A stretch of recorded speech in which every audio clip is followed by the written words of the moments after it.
All right, welcome to Talk Tickers. Today, we're diving into the first ever earnings report from the newly public exchange operator Miami International Holdings, or MIX. Now, after a really hot IPO back in August, all eyes were on this Q3 report to see if that growth story was for real. So let's get right into it. CEO Tom Gallagher started the call with this quote, and honestly, it just perfectly frames their whole story.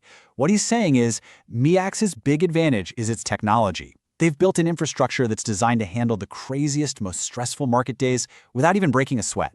And this idea, this theme of being resilient and always prepared, was woven through their entire presentation.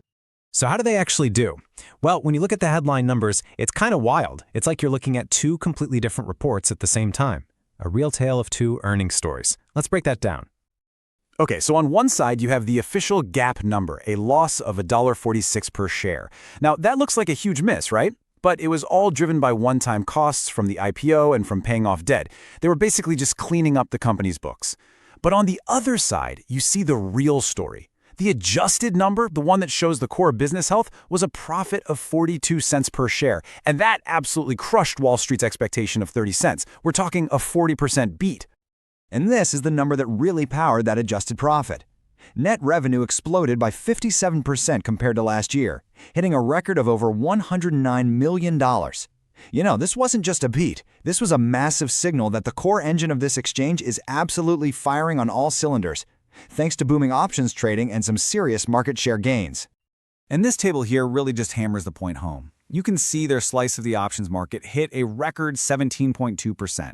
But even more important, look at the profitability. Adjusted EBITDA more than doubled, and their margin expanded like crazy, up to 44% from just 27% a year ago. The big takeaway here is what they call operating leverage. Simply put, as MAX gets bigger, it gets way, way more profitable. But this call was about more than just the numbers. Management really used this first outing to lay out a super clear and ambitious vision for the future.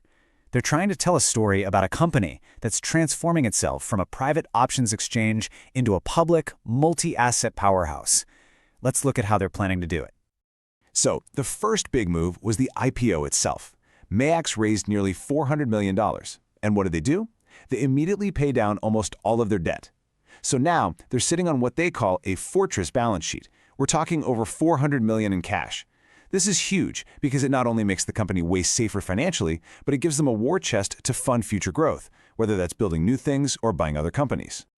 And believe me, they are not just sitting on that cash. This timeline shows just how fast these guys are moving. You see the IPO in August, right? Then just 1 month later, boom, they launched their new Sapphire options trading floor. And looking ahead, they're already on track to launch their highly anticipated Bloomberg index futures in the first quarter of 2026.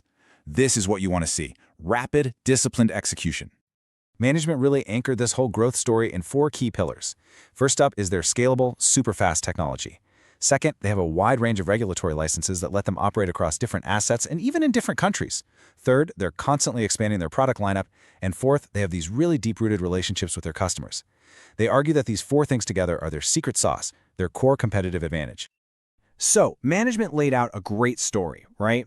But the billion-dollar question for any investor is always, did the market actually buy it? Well, the answer to that is an unequivocal, resounding yes. Just look at this performance chart. It's not even close. The orange bar is MIAX, and it's up around 64% since its IPO. Now compare that to the financial sector ETF XLF or the S&P 500, they're just kind of plodding along with single-digit gains. This isn't just outperformance, it's a massive vote of confidence from the market. And if we dig a little deeper, you can see this positive feeling broken down. The data shows big institutional investors are buying in, the options market is tilted bullishly, meaning more people are betting the stock goes up than down, and analyst ratings are overwhelmingly positive. I mean, the day after earnings, trading volume just exploded. It's a very clear, very bullish picture. Okay, so that brings us to the fun part, the next call. We've gone through the quarter, we've heard management's grand vision, and we've seen how the market reacted. So now, let's put on our analyst hat and make a call on where MIAX goes from here. All right, so let's weigh the pros and cons.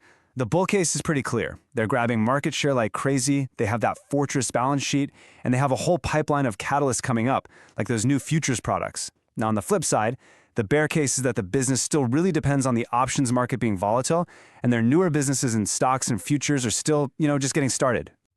So, after weighing the two, our rating is outperform. We really believe that management's proven track record, their tech advantage, and the catalysts that are right around the corner more than outweigh the risks right now. The market is buying into this long-term growth story, and we think it's got more room to run. So how might someone actually play this? Well, here's one potential idea. The really big catalyst on the horizon is that futures launch in early 2026, so an option strategy could position for that. For instance, you could buy a call option that expires after the launch, which is basically a bet that the stock will be higher by then.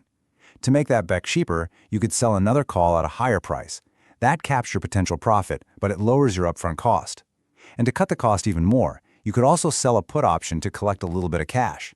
It's a way to structure a very specific risk-defined bet on a key event. And of course, a final and very important reminder. This content is for informational purposes only. This is not financial advice.